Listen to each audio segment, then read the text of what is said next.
Okay, so you wanted to dive into consciousness, and I have to say, it's a pretty big topic. Oh, it's huge. Probably one of the biggest. But we like those around here, so We do. we're going deep, gonna try to really understand what it is and how it works, and maybe, just maybe, surprise you a bit with some new ways to think about your own experience, what it feels like to be you. Right. And I think that's a perfect place to start, actually. Like, why does this even matter? And Neil Seth, in Being You, his book on consciousness, he asks this really interesting question. He says, like, imagine if you weren't conscious. Would it even matter how long you lived?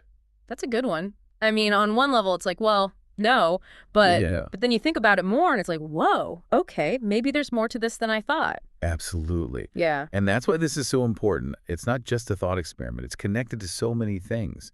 Anesthesia, brain injuries, mental health, and even just, how your own awareness changes throughout the day. And then there's the big question lurking behind it all. What is the self? It's kind of mind-blowing when you really start thinking about it. Uh-huh. Okay, so to put things in perspective, Seth takes us back a bit, reminds us of Freud and his 3 strikes against human exceptionalism. Oh, yeah, those are big. First, there was Copernicus, who basically said, hey, guess what? We're not the center of the universe. That's a great one. Then Darwin comes along and says, hey, actually, we're all related to every other living thing on this planet. Not so special after all, eh? Strike 2. And then Freud himself, with his theory of the unconscious mind, showing that we might not even be fully in control of our own thoughts and feelings. Kind of a blow to our ego, right? Definitely. And it makes you think, is consciousness the next big thing we'll realize we were wrong about? Maybe another step in realizing we're not the be-all and end-all? Maybe we just keep getting knocked down a peg. Maybe. All right, well, enough of the ego bruising. Let's talk about the really personal part of consciousness, the feeling of being aware, what it feels like to be conscious. Yeah. That's where phenomenology comes in. And that classic question by Thomas Nagel, what is it like to be a bat? Have you ever thought about that yourself? Like, what it would actually feel like to be a bat? It's one of those questions that really gets you thinking, right? Because we can study everything about a bat, but can we ever really know what it's like to be one? To experience the world through its senses? It's like you can describe it, but you can never truly know. Right. And that leads us to this idea of qualia.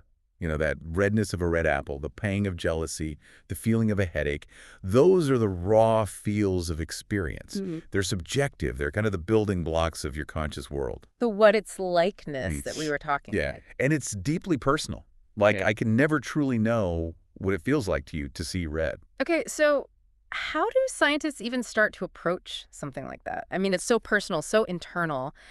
How do you study that from the outside? Yeah, it's tricky. Some researchers focus more on what consciousness does for us, rather than just the feeling of it. Like, how does it affect our behavior? Right. So what are some of those theories? Well, there's the global workspace theory, which is a pretty influential one. It was proposed by Bars and Daheen. Okay. And it's like this. Imagine there's a central stage in your mind. The stage, okay. Yeah. This theory says that when something becomes conscious, it's like it gains access to this stage. The stage is a network in your cortex, and it's distributed, not just one spot. So like a spotlight on that information. Kind of, yeah. And when something's in that global workspace, it's broadcast widely in the brain. So it's available for all sorts of mental processes and behaviors. So like if I'm consciously aware of, say, a glass of water on the table, right, I can then make all sorts of decisions about it. I can drink it, ignore it, whatever. Exactly. Unconscious perception doesn't give you that same flexibility. Okay. So consciousness as this kind of information highway, making things accessible. Yeah, that's a good way to put it. But then we hit this wall, right? The hard problem of consciousness. That term was coined by David Chalmers. What makes it so hard? Well, the hard problem is all about explaining how those physical processes in your brain, like the neurons firing, how do those actually create your subjective experiences? Those qualia we were talking about. Right. Like how do those physical things make the feeling of what it's like to experience something? Yeah. And Chalmers, he distinguishes this from what he calls the easy problems, though, of course, they're not actually easy at all. Right. Those easy problems are things like, how do we perceive things through our senses? How do we categorize objects? How do we talk about our experiences? Okay. But his point is, even if we solved all those, even if we knew exactly how the brain processes information, there's still this missing piece, like Why does any of this feel like anything? Why isn't the brain just processing information in the dark without any inner experience? So, like, what's the extra ingredient that makes it all feel like something to be us? Yeah, that's the hard problem. That's a big one, for sure. It is. And it's led to a lot of different philosophical viewpoints, different ways of trying to wrap our heads around it. Like what? Well, one of the oldest and maybe most intuitive is dualism. It's often associated with Descartes.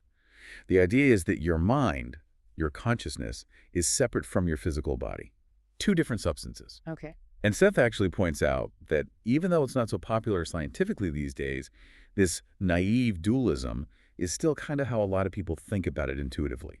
Like, there's my mind, and then there's my body. But there's a problem with dualism, right? Yeah, the big problem is explaining how these two separate things interact. How does a thought, which is supposedly non-physical, how does that make your arm move? Yeah, that's a tough one. It is. So then you have physicalism or materialism, which is kind of the opposite view. Yeah. It says that everything, including consciousness, comes from physical processes. So no separate mind stuff. It's all just the brain and body doing their thing. Exactly.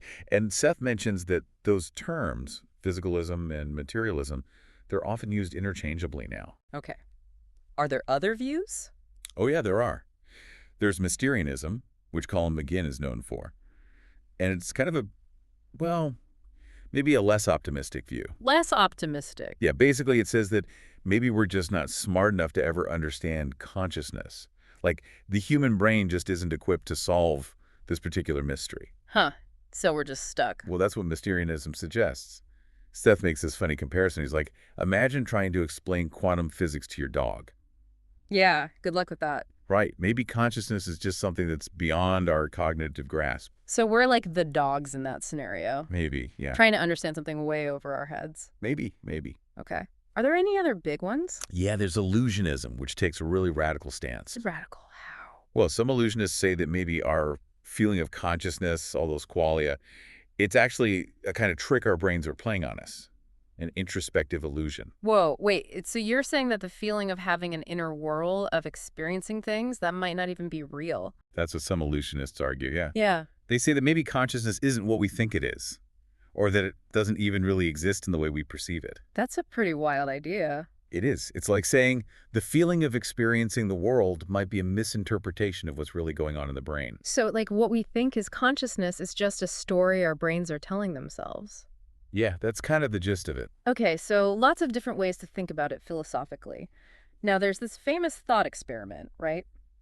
The philosophical zombies. Oh yeah, the zombies.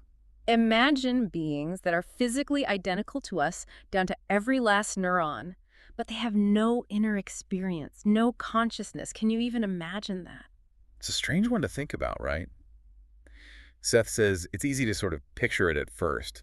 Just imagine a version of yourself going through the motions, but with no one home inside. Yeah, like a robot that looks and acts just like a human. Right. But then, when you really think about how unbelievably complex the brain is, it starts to become less conceivable. The billions of neurons, trillions of connections, all constantly interacting with the world, it's hard to imagine an identical system that somehow doesn't have that spark of consciousness. So the more we understand the brain, the harder it is to imagine a zombie. Yeah, I think that's right. Seth actually compares it to a car. Like, it's easy to imagine a car that looks and drives perfectly but doesn't actually have an engine. Yeah. But the more you know about cars, the less sense that makes. Right, right. Okay, so instead of trying to tackle that huge, hard problem head on, maybe there's a different approach, a more practical way to study consciousness. Seth talks about the real problem of consciousness. What's that all about? So the real problem isn't about giving up on understanding consciousness. It's more about taking a different kind of approach, Right. more step by step, more focused on what we can actually observe and measure. It's about finding the neural correlates of consciousness, or NCCs. Basically, what are the specific brain activities that consistently go along with conscious experience? So like finding the physical fingerprints of consciousness in the brain? Exactly. It's about connecting those subjective feelings to something measurable in the brain. And, Seth points out that just a few decades ago, studying consciousness scientifically was kind of frowned upon. Like it wasn't seen as a real scientific pursuit. Really? Yeah, it was considered too subjective, too mysterious. But now it's a whole field of research. It is. And focusing on this real problem has really helped make that happen. Okay. And binocular rivalry is a good example of how this kind of NCC research works, right? Yeah, it's a really cool one. Mm. Imagine looking at two different images, one with each eye. But instead of seeing both at once, your perception flips back and forth between them, even though the images themselves aren't changing. Have you ever tried those things where you look through a viewer and it's like two different images superimposed and you can kind of see one or the other? Yeah, it's a bit like that. It's so weird how your brain can just switch between them. Yeah, and because the input from your eyes is staying the same, but your conscious perception is changing, researchers can study what's happening in the brain during those flips. They can see which brain activity is linked to consciously seeing one image versus the other. So it's like isolating the neural activity that's specifically related to consciousness. Exactly. It separates the brain activity that's just processing the raw visual information from the activity that's actually connected to your awareness of that information. That's really clever. It is. And yet, Seth draws this really interesting analogy with the science of life. Back in the 1800s, people thought there was this special life force that couldn't be explained by just physics and chemistry. Oh, like some kind of magical energy that made things alive. Yeah, something like that. But then biologists started focusing on the specific properties of living things, like how they reproduce, how they use energy, how they pass on traits to their offspring. And that's when biology really started making progress. So by focusing on the real problems, they were able to kind of demystify life. Exactly. And the hope is that consciousness research can do something similar. By looking at the specific, observable characteristics of conscious experience and finding their neural correlates, we can start to break it down into more understandable pieces. So maybe being conscious isn't just this one big mysterious thing. Maybe it's a bunch of smaller processes that we can start to figure out. That's the hope, yeah. Just like being alive isn't just one thing, it's a whole bunch of different processes working together. I like that analogy. It's a good one. Okay, so we're talking about the specific parts of conscious experience, and there's this important distinction between conscious level and conscious content. What's the difference? So conscious level is basically how awake and aware you are, your overall state of consciousness. It's like a spectrum. On one end, you have someone in a deep coma, no awareness at all. And on the other end, you have someone who's fully alert and engaged with the world. Conscious content, on the other hand, is what you're aware of. The specific sights, sounds, thoughts, feelings that are filling your experience at any given moment. So level is like how bright the lights are, and content is what you're actually seeing in the light. Yeah, that's a good way to think about it. I like that. And what's really interesting is that these two things, level and content, they can change independently. Like, you could be asleep, but still have very vivid experiences in your dreams. Yeah, dreams definitely have content. They do. And then on the sadder side, someone in a vegetative state might have their eyes open, they might go through sleep-wake cycles, but there's no sign of any real conscious content. So they're awake, but not really aware. Yeah. And then there's locked-in syndrome, which is really powerful. Someone with locked-in syndrome is fairly conscious, they're aware of what's going on, but they can't move or speak. They're trapped inside their own body. Oh, wow. That's heartbreaking. It is. But it also shows how important it is to not just rely on outward behavior to judge someone's level of consciousness.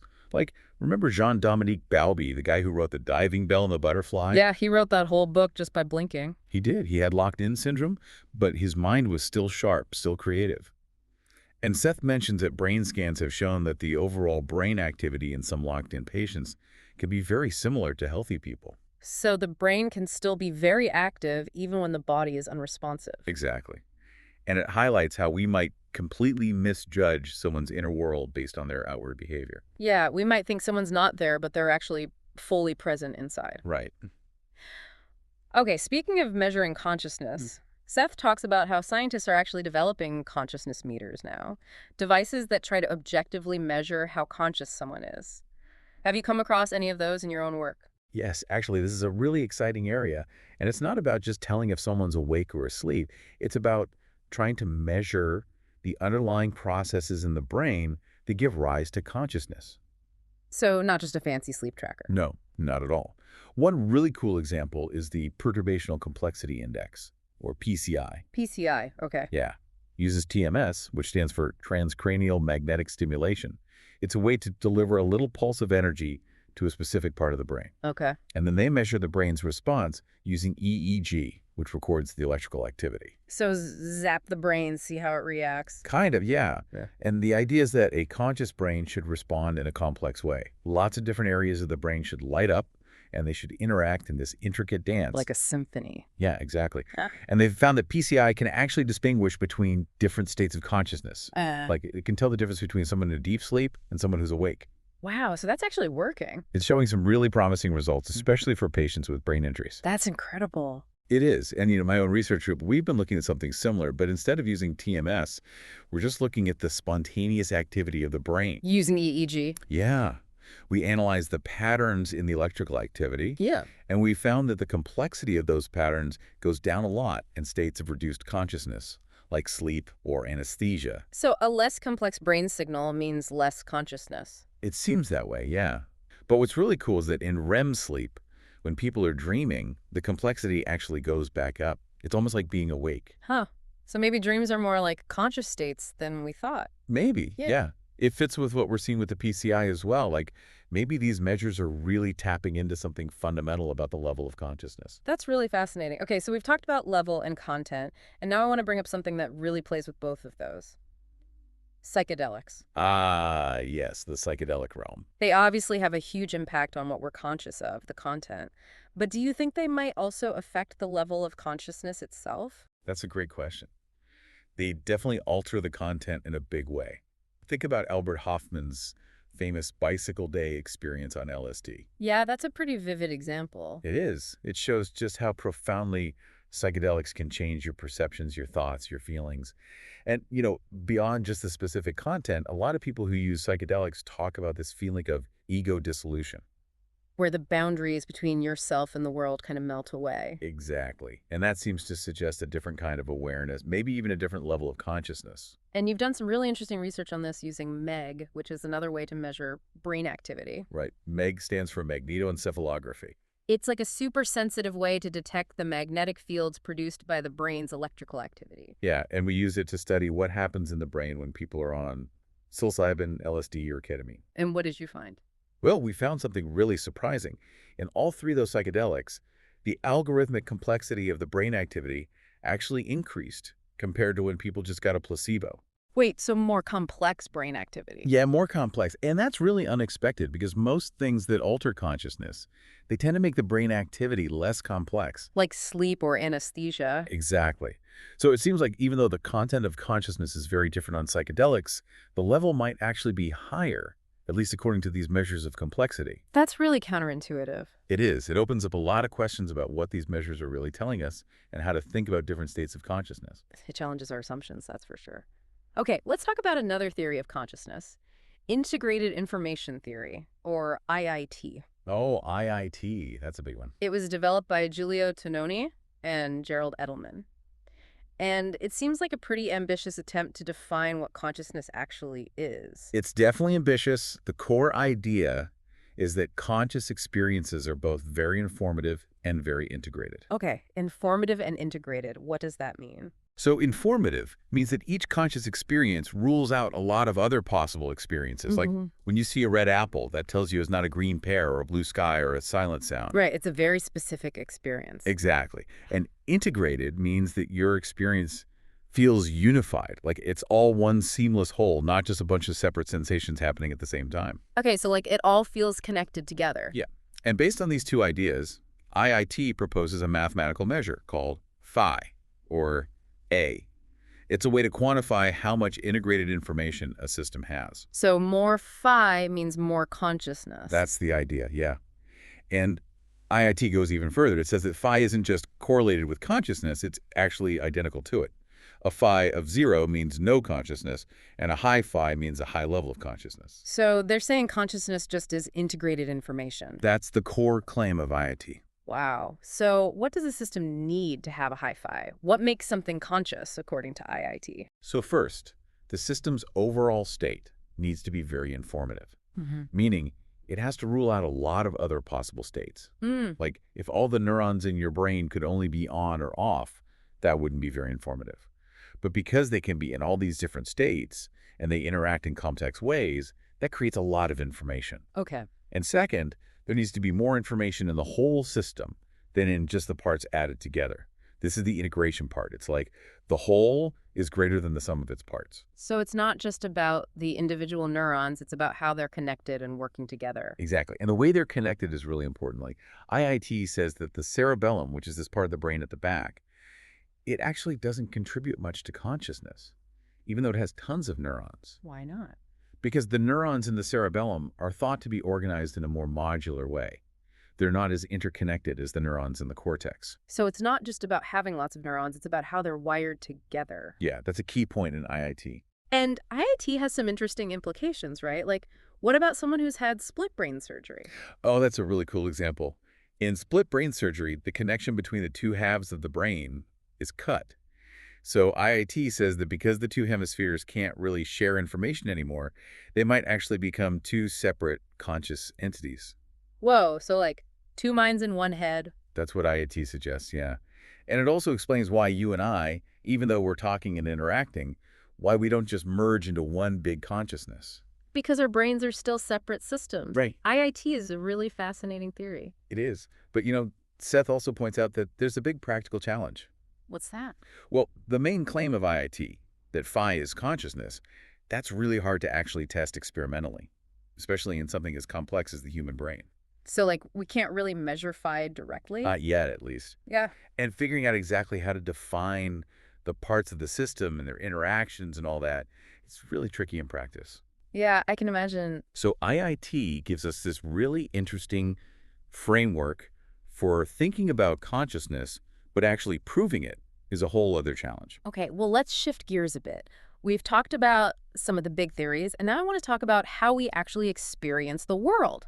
And there's this idea that Seth brings up, which I find really intriguing and maybe a little bit unnerving, is the idea of perception as a controlled hallucination. Ah, yes, the controlled hallucination. It sounds kind of crazy at first, but what does it actually mean? So basically, it means that our experience of the world isn't just a passive reception of information.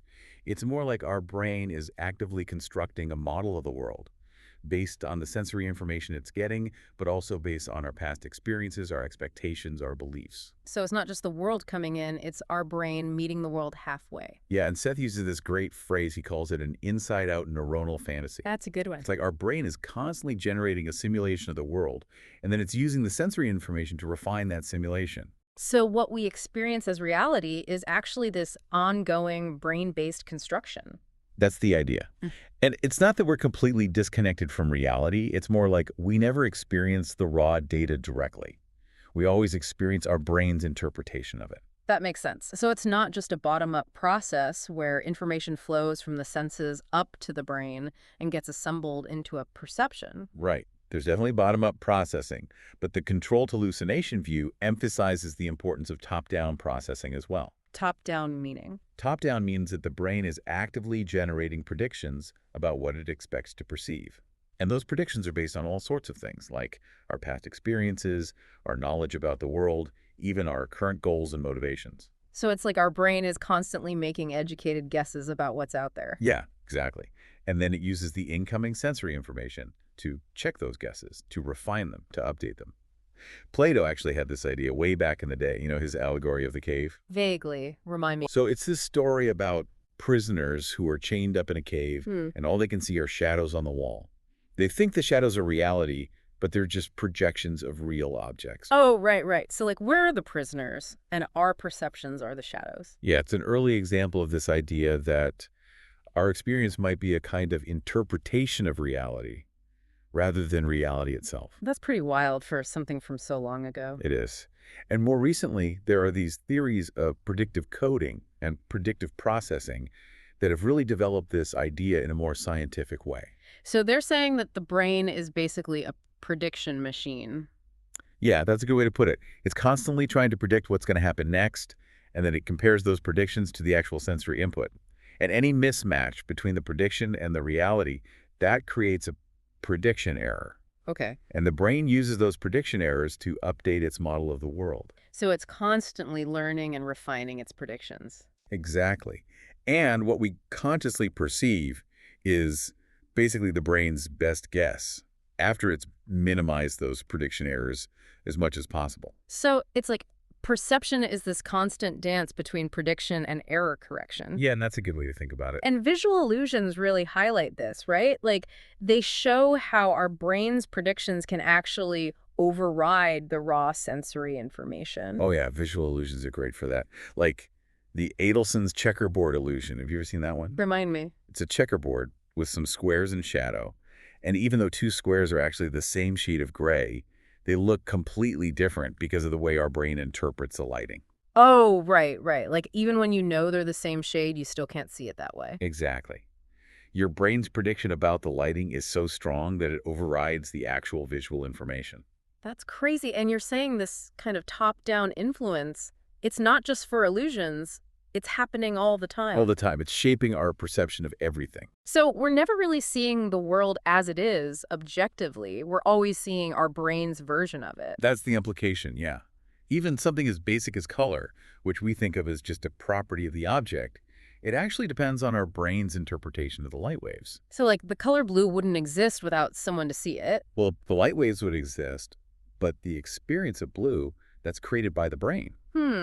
That's a mind bender. It is. And, John Locke, the philosopher, he talked about this distinction between primary and secondary qualities. Primary and secondary. Yeah, primary qualities were things like size and shape, which were thought to exist independently of the observer. Okay. And secondary qualities are things like color and taste, which depend on the observer's senses and perception. So like the apple is round whether we're looking at it or not, but it's only red because we see it that way. Yeah, that's the idea. And this controlled hallucination view, it kind of aligns with that distinction. Like maybe all our experiences are ultimately secondary qualities in a way.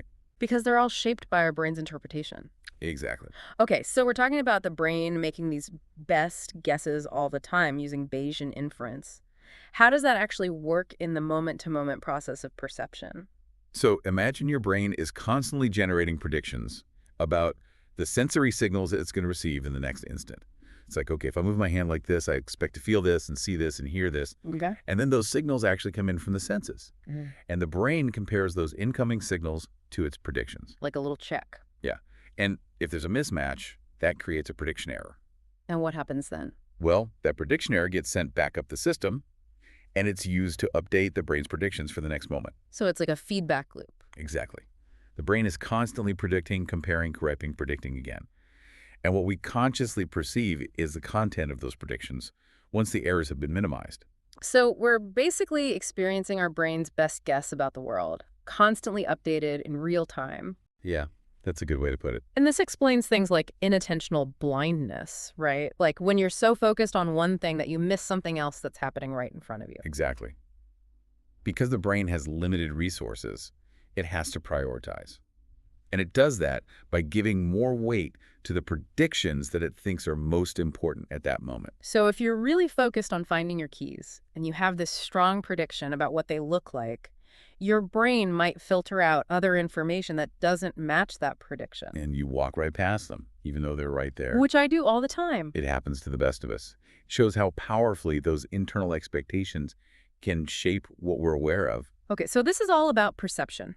But it sounds like action is also involved in this whole prediction and error correction process. Absolutely. Action and perception are deeply intertwined. They're not separate processes. They're two sides of the same coin. Seth even describes action as a kind of self-fulfilling prophecy. Self-fulfilling prophecy. Yeah, he calls it self-fulfilling proprioceptive predictions. Like when you move your arm, you're not just responding to the world, you're also creating new.